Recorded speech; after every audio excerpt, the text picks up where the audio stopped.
নমস্কার বন্ধুরা, ঘোষ ফ্যামিলি রান্নাঘরে সবাইকে স্বাগত। আজকে আমি তৈরি করতে চলেছি মেথি শাক ভাজা। এর জন্য আমি এখানে কড়াই গরম করে নিয়েছি, কড়াই দিয়ে দিয়েছি সর্ষের তেল। তেল গরম হয়ে গেছে, এবার আমি কেটে রাখা বেগুনগুলোকে দিয়ে দিয়েছি। এবারে বেগুনের ভিতরে সামান্য একটু লবণ আর হলুদ দিয়ে বেগুনগুলোকে ভালো করে ভেজে নেব।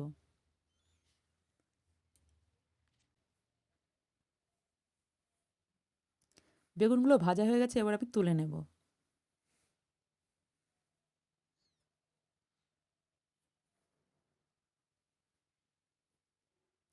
এবারে ওই কড়াই দিয়ে দেবো সর্ষের তেল। ফোড়নে দেব কাঁচা লঙ্কা, কালো জিরে দিয়ে একটু ভেজে নিয়ে দিয়ে দেবো মেথি শাক। মেথি শাকগুলোকে একটু নেড়েচেড়ে একটু কমিয়ে নেব।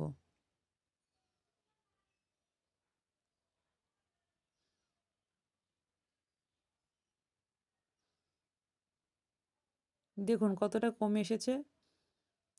এবার আমি এর ভেতর দিয়ে দেবো পরিমাণ মতো লবণ আর হলুদ দিয়ে ভালো করে নেড়েচেড়ে ভেজে নেব।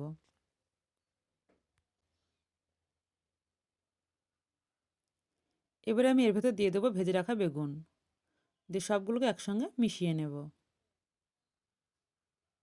আর দিয়ে দেব সামান্য একটু চিনি দিয়ে ভালো করে ভেজে নেব।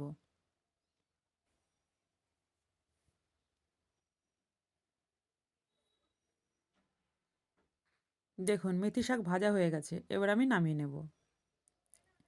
এইভাবে আপনারাও তৈরি করে খাবেন, দেখবেন খুব ভালো লাগবে। আমার রেসিপি যদি আপনাদের ভালো লেগে থাকে তাহলে লাইক, কমেন্ট, শেয়ার এবং সাবস্ক্রাইব করে দেবেন। ধন্যবাদ।